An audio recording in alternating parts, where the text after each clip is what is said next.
እፎ የሚባል ሰው ከመጣ ወዲህ በመስጊዶች አካባቢ ትልቅ መጨናነቅ ተፈጥሯል። ወላሂ ከኔ ጀምሮ ጥያቄ እየጠየቅን ነው።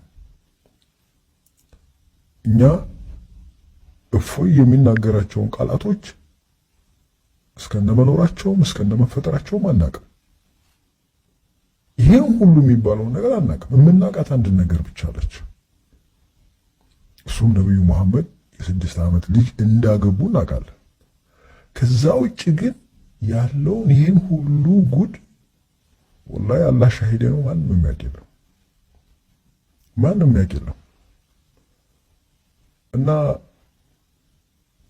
ስንጠይቅ የሚመለስልን መልስ ደግሞ ጭራሽ የሚያበሳጭው። ኡስታዞችን ጠይቃለን፣ አሊሞችን በቃ ከኛ የተሻሉትን ሰዎች ስንጠይቅ መልስ የሚባል ነገር የለም። እና አሁን ወጣቱ በጣም እየጠየቀ ነው።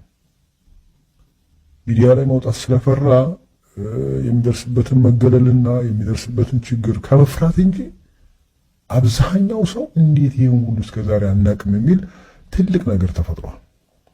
ኦንላይን አባቴ እንግዲህ በጣም እንዴት አድርጌ ልንገርህ፣ ቁርአን የቀራ መስጊድ የማይጠፋ ብዙ ነገር ያደረገ ሰው ግን እኔ ከዛሬ ጀምሬ ግን ወላሂ ነው የምልህ ሃይማኖቴን እቀይራለሁ። በጣም ለ6 ወር ያህል ብዙ ጥያቄዎችን ጠይቄ መልስ ያላገኘሁላችኋለሁ። ለምን እንዴት እንዲሆነ ብለህ ራሱ ስትጠይቀው ለአይምሮ የሚከብድ የሚዘገንን በጣም ብዙ። አብዛኛው እኮ ቁርአን ቀራው ይላል እንጂ እኮ ይሄን አያውቀውም እኮ አናውቅም እኮ ይሄን ሁሉ እኮ ጉድ አናውቅም። ወላሂ አናውቅም በጭራሽ። እንግዲህ አሁን ሮመዳን አይደለም እኔ አሁን አልጾም ወላሂ ዘንድሮ ሮመዳን እየጾምኩ አይደለም ትቼዋለሁ። ለምንድን ነው የምጾመው? ለማን ነው የምጾመው? ክርስትናን ተቀብዬ ኦርቶዶክስ ሁኜ የዘላለም ህይወትን መውረስ ነው የምፈልገው ከዚህ በኋላ እኔና ወንድሜ ማለት ነው። እኔና ወንድሜ አባታችን ይህን ሲሰማ ምን እንደሚፈጠር ለማመን ይከብደኛል። ጭራሽ አይቀበለንም፣ እንደማይቀበለን እርግጠኛ ነን። በእስልምና ደግሞ እስልምናን ከርተህ ከወጣ ይገደል ነው የሚባለው። በቃ ይሄን የሚለውን አሁን እፎይ ሲያስተምር ነው የሰማነው። አናውቅም። ይሄ ሰውዬ ውሸታም ነው እንዳንል የተጻፈው ነው የሚያነበው። ቁጥሩን እየነገረህ ነው የሚያነበው። እዚህ ቦታ ግለጥ እያለ ነው የሚያነበው። አሁን እኮ ለመሸወድም አልተመቸም እኮ ሸውደ ይሄ ነው ይሄ አይደለም ለማለት እኮ ወላሂ አልተቻለም። በቃ ፊት ለፊት ነው በቃ ያነበው ሰውየው። ቆይ እኔ በነገራችን ላይ ይሄን ሰው ይገደል የሚሉት ምናልባት ህዝበ ሙስሊሙ ይሄን ነገር ለምን አወቀ ካልሆነ በቀር ያልተጻፈ ነገር አላነበበም። ኃይለ ቃል ስለሚጠቀም ሊሆን ይችላል። ምናልባት አንዳንድ ወጣ ያሉ ንግግሮች ስለሚጠቀም የተጻፈው ነው። ከኛው ከመጽሐፋችን ነው ገልጦ የሚነግረን። ከኛው ከመጽሐፋችን እንደውም አንድ ያስታውሳለሁ ላይ ብላ የሆነ ልጅ ግለጠው አንብበው ሲለው ጀምሮ የተወው ልጅ አውቃለሁ። ኖ ይሄ ቁርአን አይደለም ይሄ የተሳሳተው ቁርአን ነው እንጂ ቁርአን እንዲህ አይነት ጽሑፍ የለም ብሎ የወጣ ልጅ አውቃለሁ። ያችን አንቀጽ ይዤ ግን ስሄድ ሳይ አለ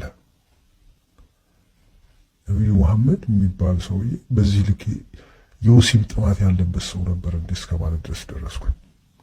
እንግዲህ መስጊድ ሊያሰግድ እየሄደ የሆነች ባቷና ተረከዟን አይቶ ገብቶ ተገናኛት የሚላ ሳይን ያፈርኩኝ። እኔ እውነት ለመናገር በጣም ያሳፍራል። ወላሂ ብዙ ሰው ጭራሽ ነብያችንን በዚህ ልክ አያስባቸውም። በሌላ በተአምር ነው የሚያስባቸው እንጂ አሁን እነዚህ እፎ የሚባል ሰው እያወጣ በሚናገራቸው ደረጃ ማንም ሊያስባቸው አይችልም።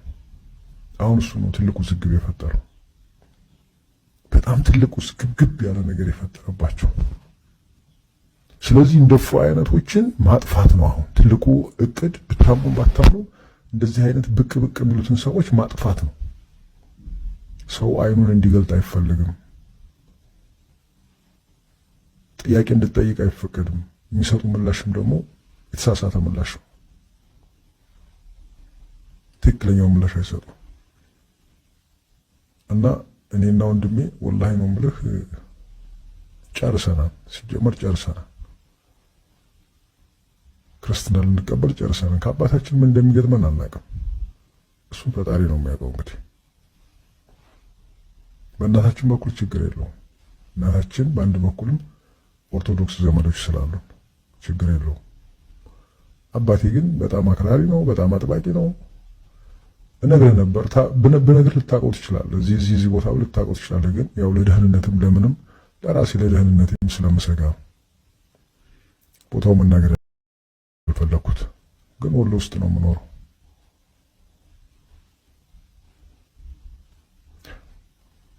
እና በጣም ነው እንጃ እንዴት አድርጌ እንደምነግርህ አላውቅም።